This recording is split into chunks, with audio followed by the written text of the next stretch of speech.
tenemos aquí la introducción a los participios griegos. Los participios en griego son muy frecuentes. Al contrario que en español y de forma parecida al latín, los participios griegos pueden ser de presente, que son los que vamos a ver ahora, de aoristo, ya hemos introducido el aoristo, pero todavía no los vamos a ver en los participios, luego también de futuro y de perfecto e incluso de futuro perfecto, ¿no? Entonces vemos que hay muchísimos participios en griego y pueden aparecer en las voces activa, media y pasiva, ¿no? Eso era esperable. Cada una de estas formas de los participios griegos tiene su propia morfología, aunque veremos que muchos elementos se repiten, ¿no? Entonces, por ejemplo, en los participios activos se va a estar repitiendo, esto ya lo iremos viendo, ¿no? Pero por lo general, se va a ir repitiendo siempre en los participios activos el mismo sufijo, que es el mismo sufijo que hay, por ejemplo, en español amante, ¿no? Ese nt. Nt es el morfema característico de participios de presente en griego, en latín, en español, ¿no? Y características semánticas, es decir, de significado, vamos a decir. Por lo que a la hora de traducirlos al español habrá que recurrir a diversos medios, pues no muchas veces el participio griego podrá traducirse por participio español, ¿vale? Ya hemos dicho que en español el participio, bueno, primero solo hay uno, o en principio vamos a decir que solo hay un participio en español, y luego sus funciones sintácticas están bastante limitadas, ¿no? En cambio, en griego ya hemos visto que hay un montón de participios y que se usan para muchísimas cosas, ¿no? Entonces, claro, si hay muchísimos participios en griego, es porque cada uno se utiliza en un contexto diferente, ¿no? Entonces, ¿cómo de todos esos participios griegos, cómo podemos hacerlo para... claro, no podemos meter todos estos participios en uno solo español, ¿no? Sino que cada uno, pues habrá que repartirlo en otras cosas, ¿no? Para que haya correspondencia. Lo iremos viendo. Por el momento vamos a estudiar los participios de presente, activo y medio, ¿no? Entonces, no me cabe, así que vamos aquí, ¿no? Morfología de los participios de presente. Es relativamente sencilla una vez que conocemos ya bastante bien, ¿no? Ya conocemos bastante bien la morfología nominal general, ¿no? La primera, la segunda y la tercera declinación nos las sabemos ya bastante bien, también todos estos adjetivos, etcétera. Por tanto, vamos a ver que no tiene mucha dificultad la morfología. Entonces, venga, ahí sí me cabe.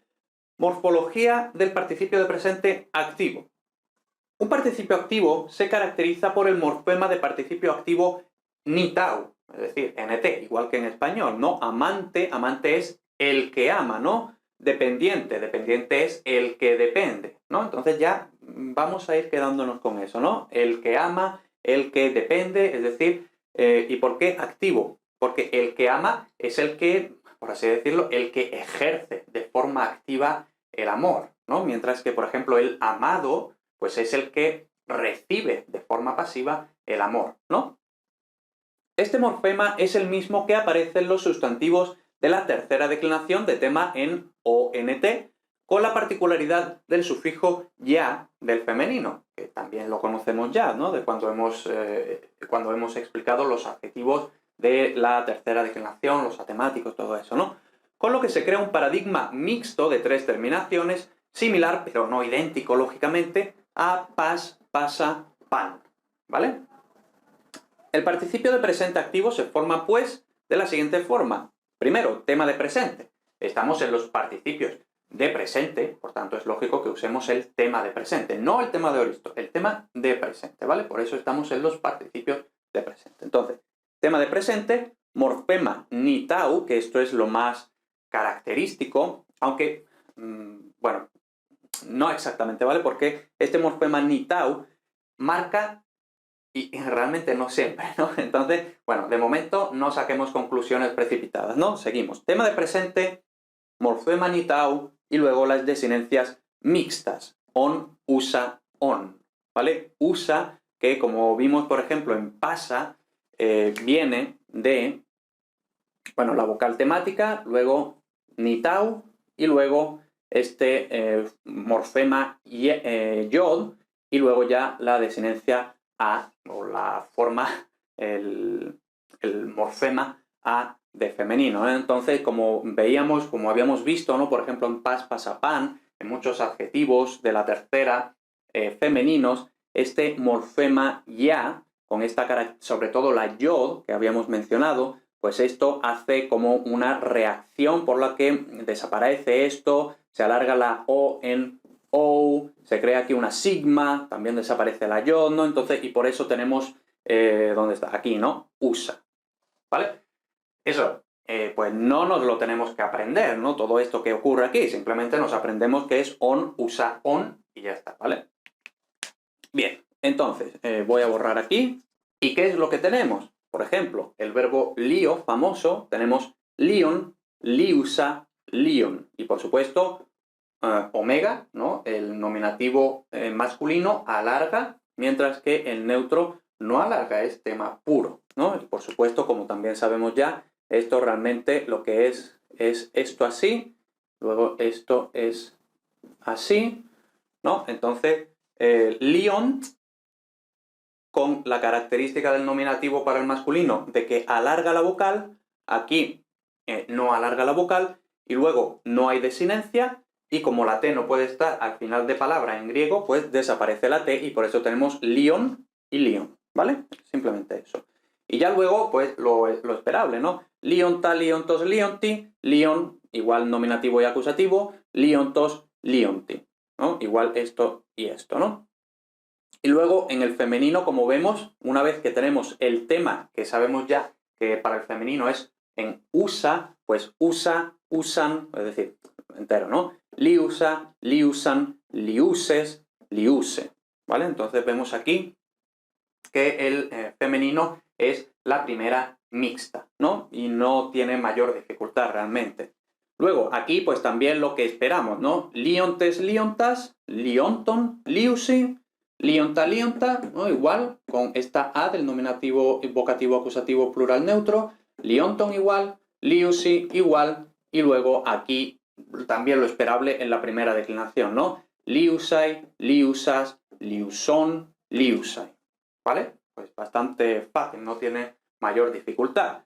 Además, como hemos visto ya, este morfema nitau es bastante visible, es bastante fácil de ver, no es tan fácil de ver en los femeninos. Luego también, por supuesto, en el dativo plural vemos que realmente lo que pasa es más o menos lo mismo, ¿no? Que el resultado es casi igual, entonces aquí tampoco es súper fácil de ver este morfema nitau, pero como habíamos explicado aquí, viene de todo esto, ¿no? Del contacto de yo, etcétera, etcétera, ¿no? Entonces, morfología del participio de presente medio. Este realmente es más fácil, todavía más fácil, ¿no? Un participio medio se caracteriza por el morfema de participio medio men, más después las desinencias, por supuesto, ¿no? Entonces, y aquí digo yo confer significa comparar, pues simplemente ten en cuenta este ejemplo, ¿no? Entonces, confer alumno, esto no vamos a entrar aquí, pero bueno, hay alguna teoría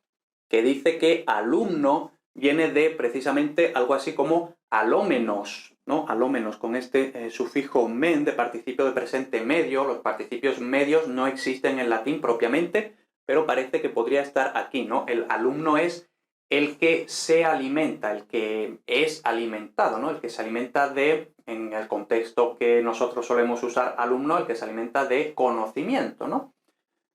El latín también podría significar literalmente el que se alimenta, ¿no? El que come, ¿no?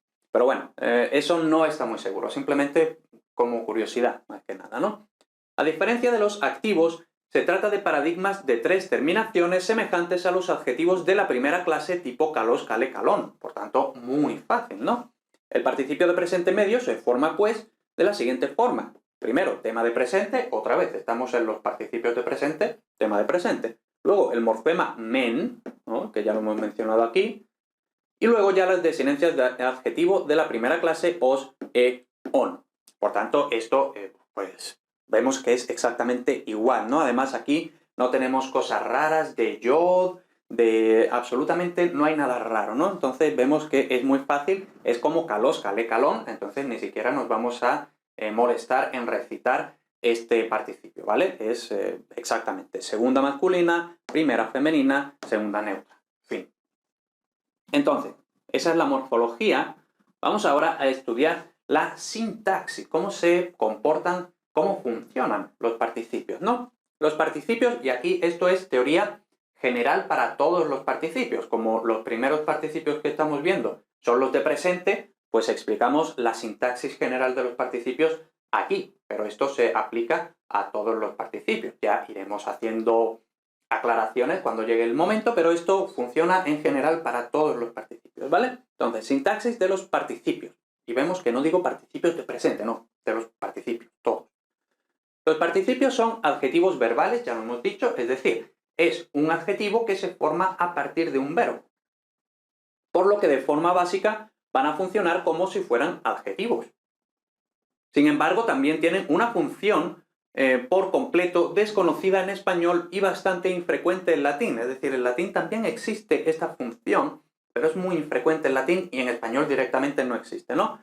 En la que dan información completiva sobre el verbo de la oración. Lo vamos a explicar, ¿no? Entonces, lo más fácil y la función más frecuente es esta en la que más o menos funcionan como si fueran adjetivos, ¿no? Entonces, vamos a avanzar un poquito más hasta ahí, ¿no? Entonces, participios concertados. Y esto de concertados, concertar, concordar, no significan exactamente lo mismo, pero tienen mucha conexión, ¿vale? Concertar y concordar. Concordar, hemos hablado muchas veces de la concordancia, ¿no? Y decimos, por ejemplo, género, número y caso, ¿no? Pues conectemos esos dos conceptos, ¿no?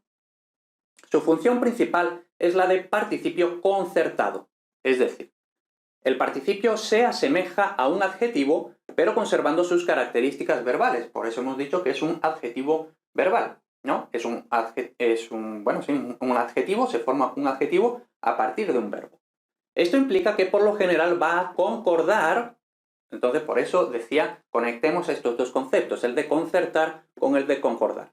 Concordar en género, número y caso con el sustantivo al que se refiere. Como es un adjetivo, aunque sea verbal, pero es un adjetivo, entonces va a funcionar en principio como los adjetivos. Y ya sabemos que los adjetivos concuerdan en género, número y caso. Entonces, género, número y caso. Bien. Si existe un adjetivo equivalente en español, que no es frecuente, puede traducirse así, aunque casi siempre habrá que traducirlo por una oración de relativo, independientemente de que el participio tenga artículo o no. ¿No? Entonces, como hemos dicho, muchas veces los participios griegos no tienen equivalente en español, porque el participio español, y quizá en lengua os han explicado, no os han hablado de participio a secas, sino que os han dicho participio pasado. Aunque solo hay un participio en español, ¿no? Pero os han dicho participio pasado. ¿Eso por qué? Porque efectivamente el participio del español es un participio de pasado, vamos a decir, equivalente al participio de aoristo, que todavía no conocemos, y luego también de pasado y pasivo, es decir, que solo tiene voz pasiva, mientras que ya hemos visto que en griego tiene todas las voces, ¿no? O puede tener todas las voces. Por eso, la mayoría de las veces no se puede traducir un participio griego como participio en español, y entonces estos tipos de participios, los concertados, muchas veces, casi siempre, por oración de relativo, independientemente de que el participio tenga artículo o no, ¿no? Entonces vamos a ver aquí. Zeus, hopanta, horón. Esto es, Zeus, el que ve todo, ¿no? Entonces, Zeus, hopanta, horón. Y vemos aquí, horón, que es el participio de presente, ¿no? Y luego, ho, bueno, en este caso, tiene un artículo, y luego vemos que panta es el objeto directo del participio. Habíamos dicho, un participio es un adjetivo verbal, por tanto, conserva características verbales. Los verbos pueden tener complementos. Entonces, un participio también puede tener complementos. Si estamos en un verbo transitivo que tiene objeto directo, entonces el participio también puede ser transitivo y el propio participio puede tener su propio objeto directo, ¿no? Entonces, por eso, Zeus hopanta horón, es decir, literalmente, Zeus, el viente de todo, o el viente todo, literalmente, ¿no? Zeus, el viente todo. Viente como el que ve, ¿no? Lógicamente, eso es lo que decía, ¿no? No se puede hacer en español el 95% de las veces, ¿no? Entonces, por ejemplo, una oración de relativo. Zeus, el que ve todo, ¿vale? Eso sí, Zeus, o el que todo lo ve, ¿no? Entonces, Zeus, el que ve todo. Luego vemos que Horón está en nominativo masculino singular, porque está concertando con Zeus, que es, que por cierto, no lo quería decir, pero así, ¿no? Me faltaba un acento ahí, ¿no? Ya lo pondré. Entonces, Zeus, el que todo lo ve, esto es nominativo masculino singular porque concierta con Zeus, que es nominativo masculino singular. Entonces, sabemos mediante la concordancia que este participio se refiere a Zeus, ¿vale? Entonces, Zeus, el que ve todo. O otra oración ya un poquito más completa, ¿no? Aristonti to Xenofonti prosetrejon dio neanisco. Es decir, y vemos aquí que por cierto nos sale el dual, ¿no? Que habíamos dicho, bueno, el dual casi nunca sale, ¿no? Pues aquí nos sale el dual. Bueno, entonces, dos jóvenes corrían hacia Genofonte que estaba desayunando, ¿no? Entonces vemos aquí, bueno, este verbo, prosetrejon, requiere un complemento en dativo, Genofonte, ¿no? Es decir, correr hacia alguien, ¿no? Correr hacia alguien, entonces tenemos aquí el complemento obligatorio de prosetrejon en dativo. Y ahora, esto está también, bueno, to Xenofonti, lógicamente, en dativo singular masculino. Entonces, Aristonti, vemos aquí este sufijo nitau, está en el mismo género, número y caso, es decir, en dativo masculino singular. Por tanto, esto indudablemente es un participio concertado con este sintagma. Entonces, todo esto ¿por qué es importante? Pues también es importante porque imaginad, ¿no? Que dos jóvenes corrían hacia Genofonte y alguien estaba desayunando. Pues bueno, si no sabemos claramente con qué, o sea, esto es dativo singular masculino, por tanto, solo se puede referir a esto. Si no supiéramos eso, en principio podrían estar desayunando los dos jóvenes, pero no, porque esto solo concuerda en género, número y caso con to Xenofonti. Entonces, el que estaba desayunando era Genofonte, no los dos jóvenes que corrían hacia Genofonte, ¿vale? Entonces, y vemos aquí otra vez oración de relativo, ¿no? En español lo traducimos así frecuentemente. Y luego, como decía, como sigue conservando características verbales, puede tener los complementos propios del verbo del que procede. Entonces, por ejemplo, Eijon decai dori hos pentecaideca pegeon mian longen ejon. Es decir, tenían una lanza más o menos de unos 15 codos, ¿no? Aquí nos sale la palabra que realmente no sale tanto, pero nos sale aquí, ¿no? Era el ejemplo cuando estudiamos este tipo de la tercera declinación. Mian longen ejon. Es decir, vemos aquí ejon que concuerda con dori. Entonces, ¿quién o qué tiene una sola punta? Pues la lanza, ¿no? Entonces tenían una lanza de unos 15 codos que tenía una sola punta, ¿no? Y vemos aquí, ejon, otra vez, esto está en acusativo neutro singular, por tanto esto está en acusativo neutro singular, por tanto ejon es un participio concertado de dori, ¿no? Concuerda en género, número y caso, es decir, esto se va refiriendo a dori, la lanza, y ahora, la lanza que tenía, y ahora el verbo tener es transitivo, por tanto, necesita un objeto directo. Pues la lanza tenía una sola punta. Esto probablemente se refiere a que las lanzas de los griegos tenían dos puntas. La punta con la que atacaban normalmente y luego otra punta en el otro extremo para, cuando llegara el caso, hincar esa punta en el suelo para, por ejemplo, aguantar una carga o lo que sea, o incluso si se le parte la punta, la principal, vamos a decir, pues das la vuelta a la lanza y tienes otra punta, ¿no? Entonces, pues una sola punta, ¿no? Esta gente de la que está hablando aquí, ¿no? Que tenían una lanza de unos 15 codos que tenía una sola punta. Vale, entonces, pues nada, aquí vemos el objeto directo del participio. Entonces, este objeto directo no es el objeto directo del verbo principal, sino que es objeto directo del participio, ¿vale? Entonces, creo que eso se ha entendido más o menos bien. Vamos a continuar. Ahí, tenemos aquí el acento de Zeus, ¿no? Bien, entonces, participios concertados, todavía estamos dentro de los participios concertados, pero circunstanciales. Algunos participios siempre en posición predicativa sin artículo pueden expresar claramente una circunstancia. Es decir, aquí simplemente estamos, es más o menos equivalente a una oración de relativo. En una terminología más escolar tenemos, por lo general, las oraciones subordinadas son o sustantivas, completivas, o adjetivas, de relativo, o adverbiales, circunstanciales, ¿no? Entonces, aquí tenemos una adjetiva, más o menos adjetiva de relativo, pero aquí también pueden ser circunstanciales, es decir, más o menos equivalente a las adverbiales, ¿no? Que pueden expresar claramente una circunstancia y funcionar como una oración subordinada circunstancial, adverbial, causal, temporal, concesiva, modal, condicional, final, lo que sea, según el contexto. Y aquí eso es solo según el contexto. El griego no marca claramente qué circunstancia es, solo se sabe por el contexto, ¿no? Entonces, por ejemplo, parisatis, hyperge, to kiro, filusa auton, malon eton artaxerxen. Que no es fácil de pronunciar, ¿no? Artaxerxen, vale. Entonces, Parisátide, que era la madre de Ciro y Artajerjes, Parisátide favorecía a Ciro porque lo amaba más que a Artajerjes. Entonces tenemos aquí filusa. Esto literalmente sería: Parisátide favorecía a Ciro amante lo más que a Artajerjes. Lógicamente, amante lo no lo podemos decir en español. Ahora, una cosa que más o menos podremos decir en español: Parisátide favorecía a Ciro amándolo más que a Artajerjes. Pero vemos que también eso sí está mejor, pero no, ¿no? Entonces, esto lo que expresa es la causa de por qué favorecía a Ciro más que a Artajerjes, ¿no? Entonces, favorecía a Ciro porque.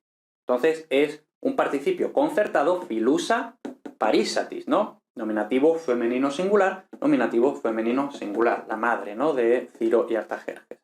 Entonces, es un participio concertado, pero ahora no es simplemente concertado, sino que indica una circunstancia, ¿no? Es como si fuera una oración subordinada, circunstancial o adverbial. En este caso, y solo lo sabemos por el contexto, es causal, ¿no? ¿Por qué favorecía más a Ciro? Porque lo amaba más que a Artajerjes, ¿vale?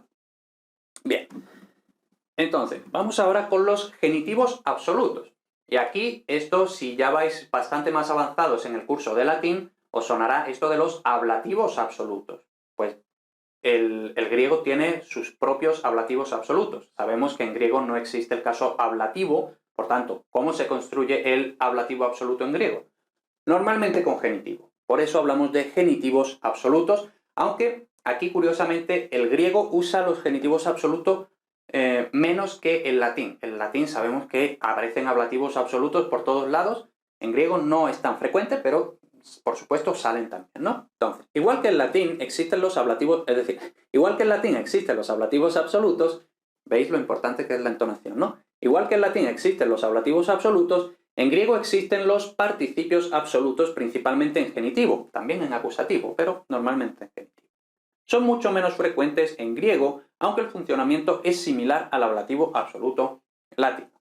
Los genitivos absolutos funcionan como una especie de oración subordinada circunstancial. Y ojo, digo aquí una especie de oración subordinada circunstancial. Igual que aquí decíamos que esto pues era más o menos una especie de oración subordinada circunstancial causal. Pero ojo, esto no es una oración en griego. Esto tampoco es una oración en griego, ¿vale? Entonces, esto lo digo porque muchos profesores explican esto como si fuera, y los tratan sintácticamente como si fueran oraciones subordinadas. No, ¿vale? En cualquier caso, si tú tienes que hacer un examen, pues haz el examen como te diga tu profesor, pero que sepas que eso no es así, ¿vale? Que esto no son oraciones subordinadas, aunque más o menos se parecen, ¿vale? Una oración subordinada circunstancial. Aunque sintácticamente no lo son, en español suelen traducirse, según el contexto, por una oración temporal, circunstancial, condicional, excesiva, etc.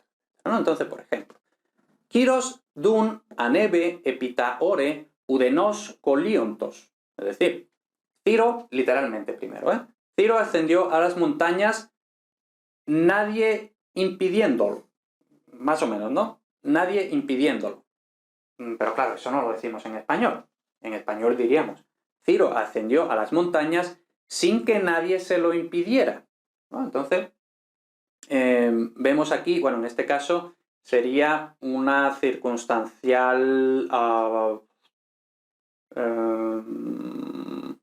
bueno, aquí, por cierto, me estoy dando cuenta de que he dicho oración temporal circunstancial. Bueno, circunstancial es el tipo más genérico y luego dentro de las circunstanciales pues está temporal, causal, modal, lo que sea, ¿no? Entonces, yo aquí diría que es quizá modal, ¿no? Modal. En fin, no importa. Muchas veces ya hemos dicho que todo esto es una cuestión más semántica que sintáctica, ¿no? Pero vemos aquí, ¿no?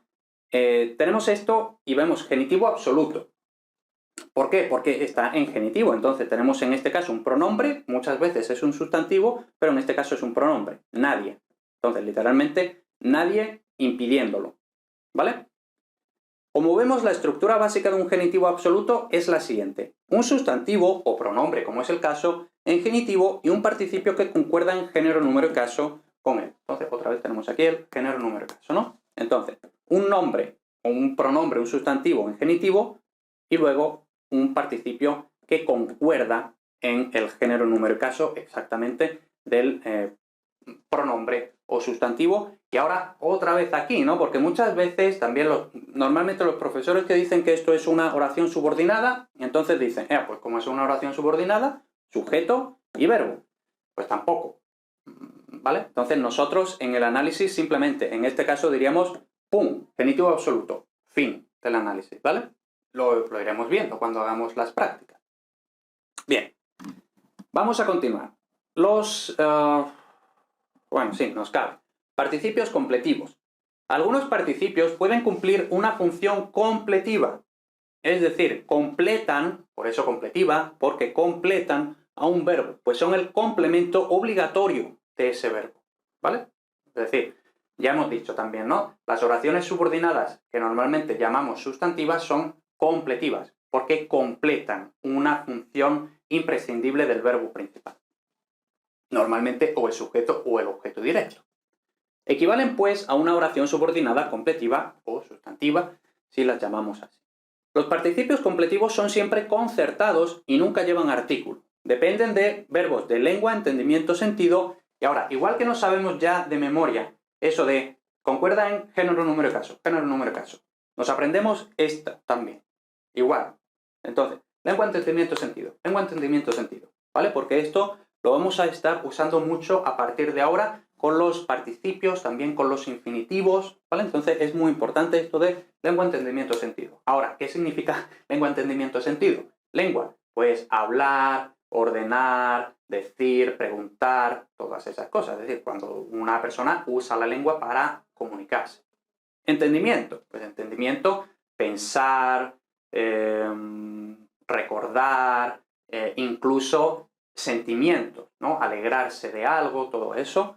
Y sentido, pues los sentidos, ¿no? Literalmente, oír, ver, en fin, todo eso, ¿no? Entonces, pues, eso es lo que significa lengua, entendimiento, sentido.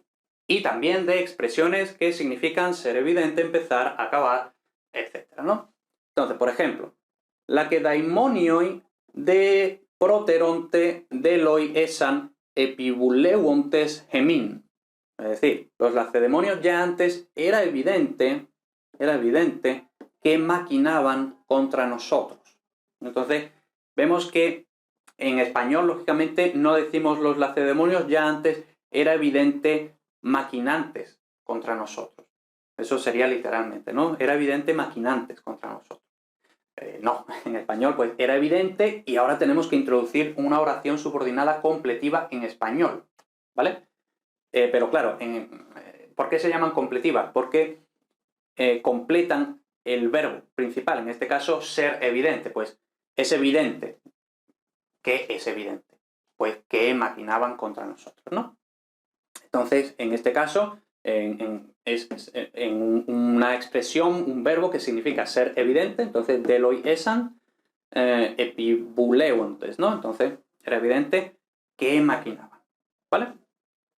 Como decía al principio, esta función no es tan frecuente, ¿vale? Entonces, pues las más frecuentes son todas estas concertadas que hemos visto al principio. Y ya por último, las perífrasis de participio, que tampoco son especialmente frecuentes, pero pueden salir, ¿no? Y, bueno, primero, ¿qué es una perífrasis en español? ¿Qué es una perífrasis? Pues eso deberíais saberlo de clase de lengua. Si no lo sabéis de clase de lengua, pues, por ejemplo, o probablemente lo sepáis más de clase de inglés que de clase de lengua, ¿no?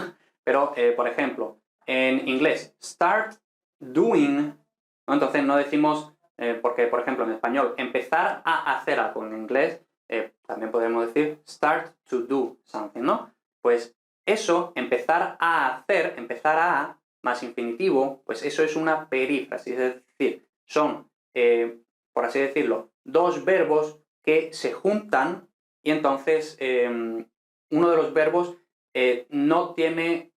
A ver, es que no es fácil definirlo, ¿vale?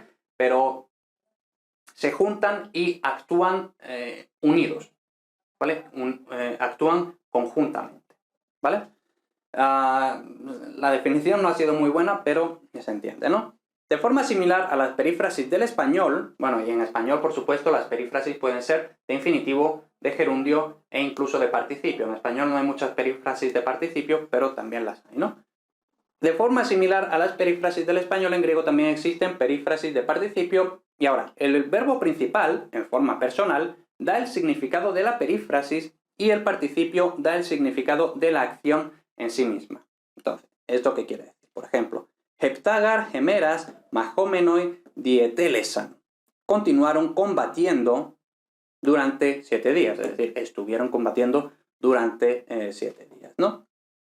Entonces tenemos aquí, este es el verbo principal, en forma personal, que da el significado de la perífrasis. Mientras que el participio, en este caso, majomenoi. Y vemos que en español no decimos continuaron combatientes durante 7 días, no, decimos continuaron combatiendo. Entonces en español esto es una perífrasis de gerundio, mientras que en griego es una perífrasis de participio. Como digo, no hay que preocuparse que estas no son súper frecuentes.